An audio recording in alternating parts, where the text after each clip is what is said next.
Hello there everyone, and welcome to our Creative Kickstart class with our February 2021 release. Today we're going to be making a beautiful slimline card. So as I want to use the Slimline Deco cover die set, the largest one, I am going to be using a panel which is a little bit larger than this. So it's going to be 3 1/4 by 5 1/2, and this is some watercolor cardstock from Altenew, so this is the bigger one. And as you can see, if I take this means that I'm going to have that little border all the way around on either side of my little panel.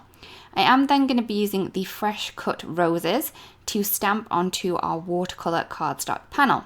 So all I'm going to do is I'm just going to keep popping this into place using my Misty, and I'm then going to use the embossing ink from Altenew to stamp this into place, and I'm then going to be using some pure white embossing powder from Altenew to heat set that image into place.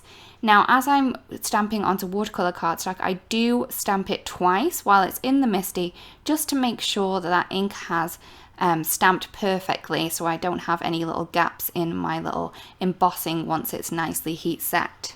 So once I have my first of the images nicely in place, I can then work out from this one kind of in like a jigsaw kind of thing, of where I pop them in, nearly touching but leaving a little gap between each of the images.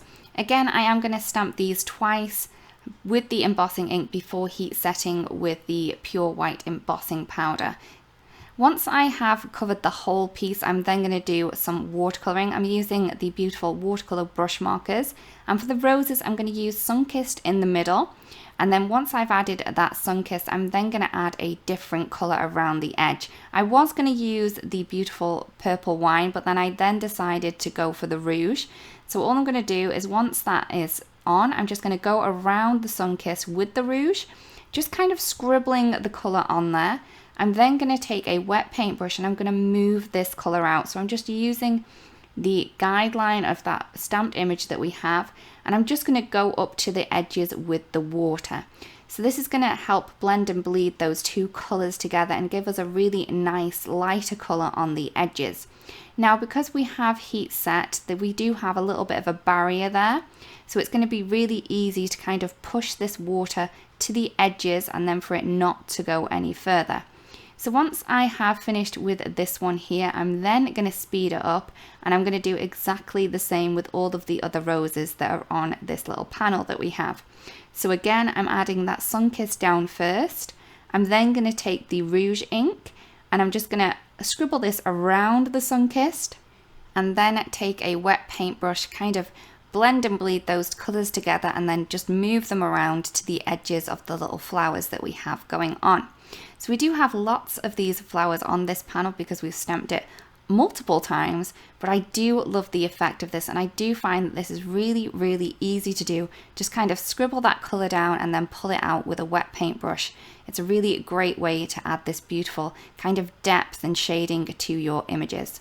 I'm then going to do exactly the same technique for the leaves. So I'm adding some of the green down first, which is the lime, and I'm then going to take the fresh lemon and I'm going to add that color, scribble that to the edges of the leaves.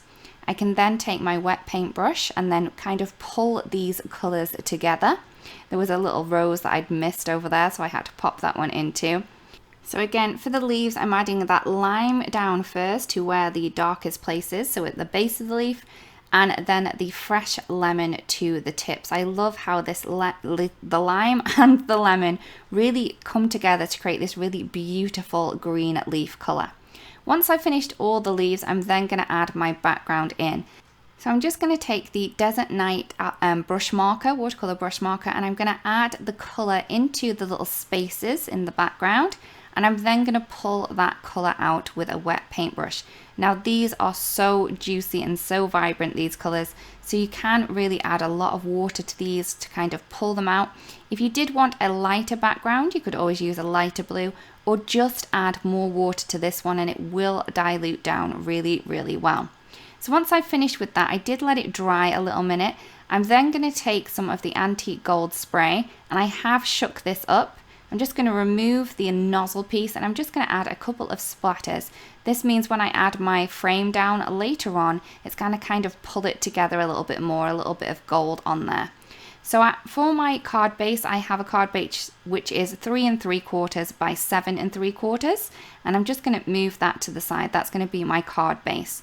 I'm then going to take some gold foil cardstock, and I'm just going to cut this a little larger than the frame itself, the Slimline cover die, and I'm just going to run that through my die cutting machine. Once I've run that through, I can remove all of these little pieces, and we have our beautiful Slimline frame ready to go. I'm then going to take this smaller frame from the set, and I just want the centerpiece of this one. So I'm just going to cut this out of some white cardstock. This is going to be for our sentiment.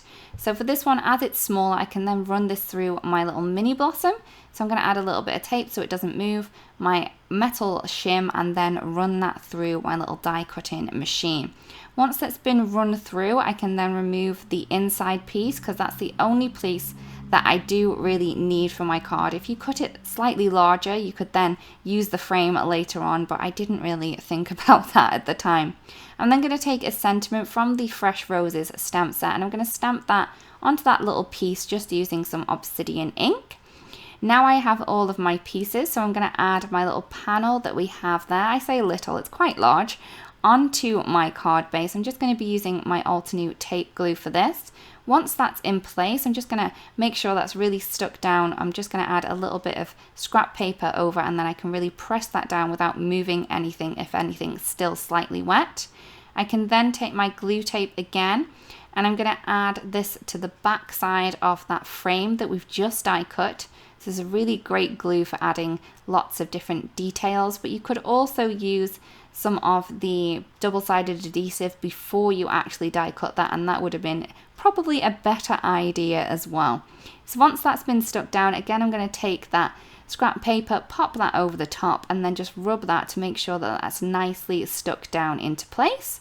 Once that's done, all I have now is my sentiment. To add a little bit of detail and dimension to this, I am adding some foam tape behind, just to make sure that's going to pop up a little bit from my card. I'm just making sure that that's nicely in place before I do stick that down. So here is the card complete. I really do hope that you like the card and that you've enjoyed the video today. Thank you so much for watching, everyone, and we'll see you again really, really soon. Bye-bye.